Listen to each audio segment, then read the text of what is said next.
안녕하십니까. 오늘은 금박형 바인더의 금형 디자인하는 방법에 대해서 설명을 드리도록 하겠습니다. 보통 이제 바인더나 하드커버 책을 만들 때 그 금박, 은박, 먹박 이런 식으로 박을 많이 찍게 되죠. 그런데 이런 박 찍는 것은 디자인을 어떻게 해야 되느냐 이렇게 궁금해 하시는 분들이 많은데 그거 디자인하는 방법에 대해서 설명드리도록 하겠습니다.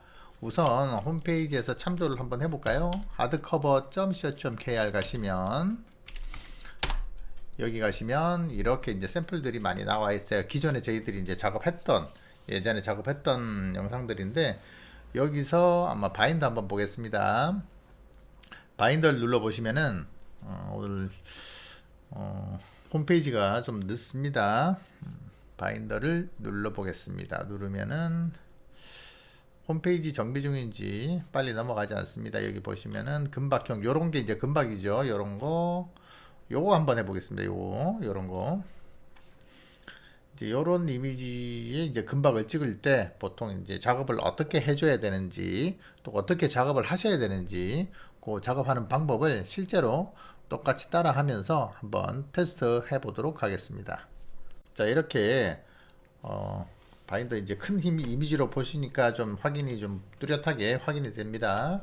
자, 여기서 요 글씨 타이틀 부분, 그 다음에 로고 부분, 책 등에 타이틀과 로고가 있네요.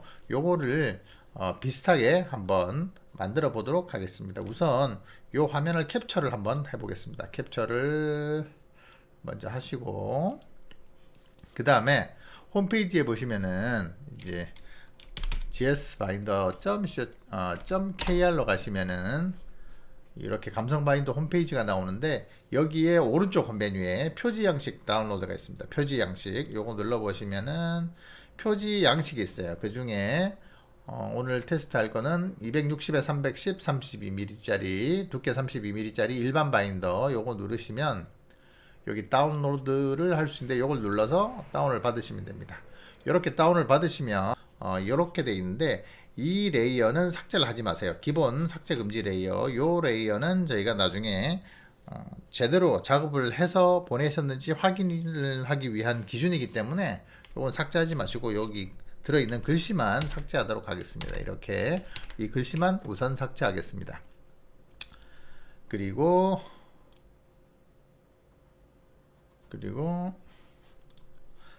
자, 이 바인더를 한번 만들어 보겠습니다. 요거를 먼저 화면 캡처를 해가지고 옆에 갖다 놓고, 일러스트 페이지 옆에 갖다 놓고 시작하도록 하겠습니다. 자, 이렇게. 그 다음에 요거는 좀 밀어 놓고, 자, 여기서 작업을 시작하도록 하겠습니다.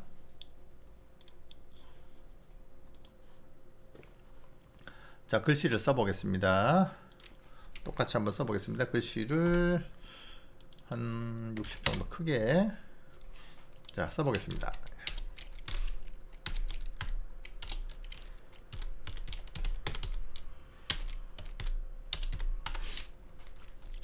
자, 두 번째 줄 다시 한번 써보겠습니다.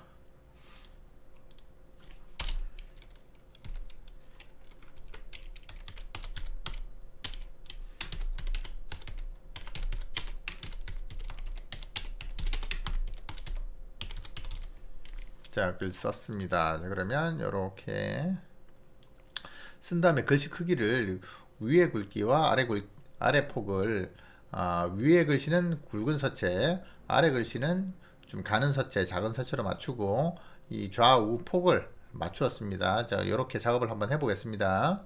글씨체는 좀 굵은 채로 한번 해보겠습니다.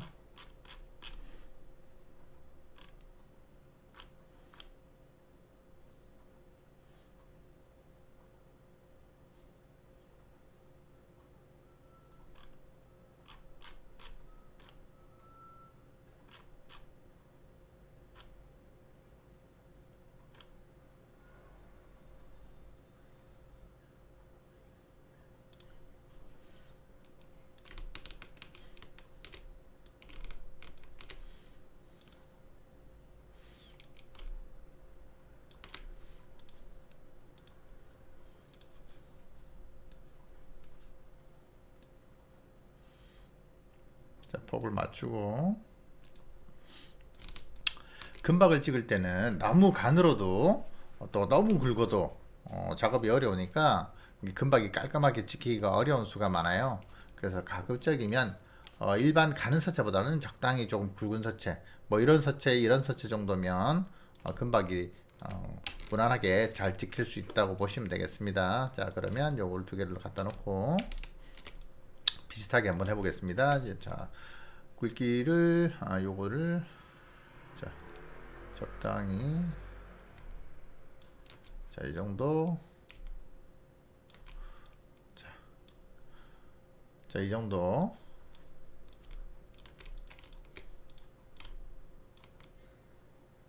자, 이 정도 크기로 갖다 놓고 로고 파일은 제가 미리 준비해 놓은 게 있어서 요거를 가져와 보겠습니다. 요거는 오른쪽 밑에 적당히 됐습니다. 그 다음에 이제 책등 쪽에도 이제 로고가 있죠. 요거 그대로 복사해 가지고 가져가는데 크기를 더 줄여야 되겠죠.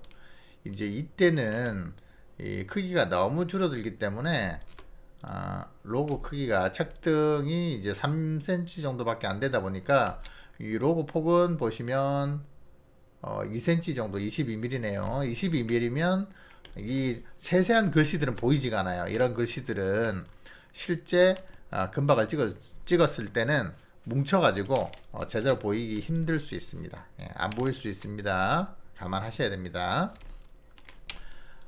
좁은 폭의 세밀한 글씨는 뭉쳐서 나오지 않으니까 그거 감안하셔야 되고, 그 다음에 이제 세로 글씨 한번 써보겠습니다.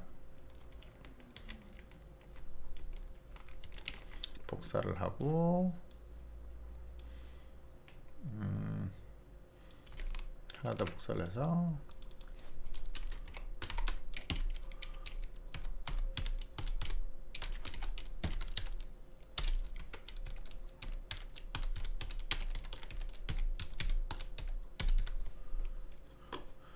또 마찬가지 폭을 한번 맞춰 주겠습니다.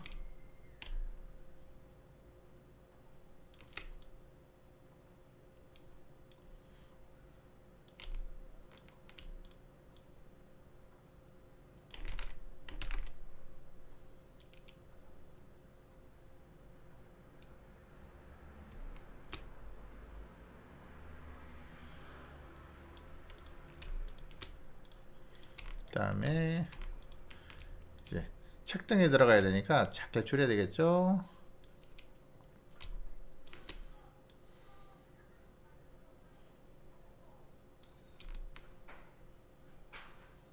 자, 이 정도. 자, 됐습니다. 지금 이제 요거 같은 경우는 이제 이 바인더는 사진에 보시는 거는 두꺼운 거예요. 제가 보니까 한 7cm 정도 되는 두꺼운 바인더고, 지금 샘플은 이 3cm 정도로 만들었기 때문에 폭이 똑같지는 않습니다만, 중요한 것은 바인더 금박을 만들 때 금박형 바인더 금형을 만들기 위해서 필요한 일러스트 작업을 소개하는 거기 때문에 요 이미지 크기나 이런 것들은 별로 중요하지 않습니다. 작업하는 방법만 어떻게 하는지 보시면 되겠습니다. 자, 그래서 요게 이제 가운데 주목에 자, 가운데 오게 조금 오른쪽에 됐습니다. 자, 이렇게 해서 작업이 끝났습니다. 거의 끝난 거예요. 이제 별거 없어요. 이 상태로 자 주시면은 로고가 요것도 마찬가지 검정색, 요거는 색깔을 바꾸도록 하겠습니다. 이거는 검정으로.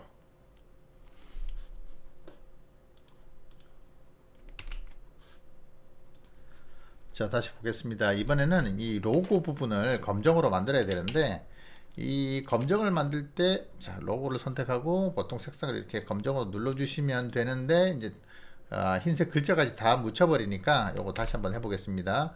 우선 요 개체를 그룹을 풀고 요 배경 그림 요것만 선택을 해 가지고 검정으로 바꾸고, 요것도 마찬가지 배경 그림 잡고 검정색으로, 배경 그림 검정색, 배경 그림 검정색 됐습니다. 이렇게 해서 다시 한번 묶어 볼까요?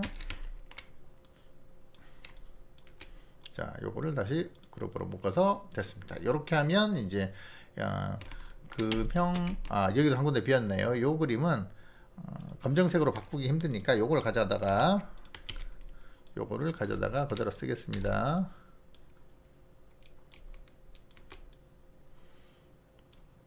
자, 이런 세밀한 글씨들은 작은 금형을 떴을 때는 박을 찍었을 때 금박이 제대로 글씨가 표현이 안 될 수 있다. 요거 참고하시면 되겠습니다. 자, 이렇게 금박 준비가 끝났습니다. 이렇게 해서 이 파일을 그대로 저장을 한 다음에 저장하셔가지고 이메일로 보내주시면은, 이메일은 여기 나와 있죠. 이쪽으로 보내주시면은 이 위치에 맞게끔 금형을 떠서 저희가 금박을 찍어 드리는 거죠. 이때 이제 금박으로 할지 은박으로 할지 아니면은 금색도 약간 무광 느낌의 금박으로 할지, 약간 붉은빛이 나는 적금박으로 할지, 뭐 검정 먹박으로 할지, 아니면 그냥 푹 찍어서 불박으로 할지 이제 결정을 하시면 되는 거예요. 경우에 따라서는 원단에 따라서도 차이가 있겠지만 불박이 어울리는 원단이 있고, 또 불박을 찍을 때는 금형이 좀 더 깊고 커야 됩니다. 그래서 이제 금박 원하시는 박의 형태에 따라서 안료박을 쓸 건지, 아니면은 일반 금박을 쓸 건지, 아니면은 푹 들어가는 느낌을 줄 건지, 이런 거에 따라서 비용 차이가 있어요. 그래서 그냥 박이면 다 비용이 똑같다 이렇게 보시면 안 되고, 내가 원하는 형태의 박은 어떤 형태인데 이게 어떤 비용이 드는지, 얼마만큼의 비용이 드는지 확인을 하셔야 되는 겁니다. 그래서 금박이라고 해가지고 모두 다 같지 않다는 거, 또 이런 식으로 금형 작업을 할 때 금박을 찍기 위한 금형 작업을 할 때 어떤 식으로 작업하는지 뭐 어렵지 않습니다. 처음 하시는 분들은 어떻게 하는지 모르시겠지만 여러 번 해보신 분들은 뭐 한 번만 해보시면 누구나 금세 따라 할 수 있겠죠. 대신에 이제 이렇게 작은 글씨라든지 너무 넓은 면적, 너무 넓어도 금박이 고르게 찍히지 않아요. 예를 들어서 이런 동그란 면적을 전체를 다 뭐 금으로 동그랗게 거울처럼 찍히게 해달라, 어려울 수 있습니다. 원단에 따라서, 원단이 울퉁불퉁하다든지 뭐 원단 상태나 금형의 종류에 따라서 그게 가능한 경우도 있고 안 가능한 경우도 있기 때문에 모든 작업이 무조건 인쇄처럼 내가 원하는 색상으로 뭐 다 나온다 이렇게 보시기는 어렵고, 그런 문제를 일반인들이 알기가 어렵습니다. 그래서 이런 것들은 전문가와 상의를 하신 다음에 금박 작업을 진행하시기를 추천드립니다. 자, 최종적으로 금박 표지 디자인을 할 때 유의사항을 몇 가지로 요약 정리 한번 해보겠습니다. 먼저 금박 표지 디자인은 작업 프로그램을 꼭 일러스트를 사용해 주시기 바랍니다. 정확한 크기 치수 확인을 위해서는 일러스트로 작업하시는 게 가장 유리합니다. 두 번째로 모든 색상은 검정으로 통일해 주시기 바랍니다. 금박 작업은 그 금형을 뜨기 위해서 정확한 치수의 디자인이 필요한 것이기 때문에 색상이 있어도 어차피 그 색상은 적용할 수가 없습니다. 금형 쇳덩어리를 만들기 위한 작업이기 때문에 색상은 전부 다 그냥 검정으로 통일해 주시면 되겠습니다. 그리고 글씨를 이렇게 쓰신 다음에는 모든 개체를 아웃라인 적용하시는 거 아시죠? 컨트롤 A 하시고 문자에서 아웃라인 윤곽선 만들기, 이걸로 적용을 꼭 하셔야 됩니다. 이거 안 하시면 어차피 다시 해주셔야 됩니다. 전화 드립니다. 아웃라인 적용 다시 한번 보시겠습니다. 컨트롤 A 눌러서 전체를 선택한 다음에 오브젝트에서 아웃라인 문자에서 윤곽선 만들기, 요걸 꼭 적용해 주시기 바랍니다. 그 다음에 요거는 이제 필수는 아닌데, 요 세밀한 글씨가 많으면 표면이 매끈한 소재가 유리합니다. 요건 뭐냐면 글씨가 세밀할수록 표면이 매끈한 소재의 금박을 찍어야 세밀한 글씨가 표현이 됩니다. 만약에 이제 표면이 울퉁불퉁한 그런 엠보싱감이 있는 원단을 쓰시면은 가급적이면 가는 글씨나 세밀한 글씨는 피하는 게 좋습니다. 뭉쳐서 표현이 되지 않습니다. 그리고 가끔씩 가다 보면 이 책등에 로고가 들어가는 거를 이렇게 크게 꽉 차게 하신다든지 아니면은 뭐 이렇게 거의 꽉 찬 것처럼 이렇게 디자인 하시는 분이 있는데 이렇게 하시면 안 됩니다. 바인더 안쪽은 여기 이렇게 보시면은 홈이 V홈이 이 정도 폭으로 쭉 이렇게 파져 있어요. 이렇게 지금 이 안쪽 면, 이 면이 아니라 보이는 면이 아니라 보이지 않는 면에 V홈이 파져 있거나 아니면은 볼록하게 튀어나와 있어요. 그런데 그런 거 감안하지 않고 요거를 이렇게 바인더를 만드시면 이 홈 부분 때문에 문제가 생기는 수가 있어요. 그래서 가급적이면은 이 가운데 책등에 들어가는 로고는 책등 폭의 한 70% 정도 수준, 이 정도 수준으로 작업하시는 게 가장 좋습니다. 예. 그 다음에 궁서나 바탕같이 바탕체처럼 이 끝 획이 가늘고 긴 서체는 사용을 피하시는 게 좋습니다. 뭐 무조건 박이 안 찍힌다는 건 아니고요. 마찬가지 표면이 엠보싱이 있거나 무늬가 있는, 그 다음에 글씨체가 가늘고 작을수록 글씨가 깨끗하게 안 찍힐 확률이 높습니다. 왜냐면은 그것만 금박을 찍을 때는 그것만 찍는 게 아니라 뭐 여기에 가는 글씨를 쓰고 여기에 두꺼운 글씨를 쓸 수도 있는데, 또 금박을 누를 때 힘의 균형이 또 맞지 않거나 또 원단의 그 특성으로 인해서 제대로 박이 찍히지 않는 경우가 자주 발생합니다. 그래서 가급적이면은 금박을 찍을 때는 바탕체나 궁서 같은 획 끝이 가늘어지는 서체는 가급적 피하시는 게 좋겠다 하는 안내 말씀을 드리고, 오늘 금박 표지 디자인 하는 법 간략하게 마치도록 하겠습니다. 감사합니다.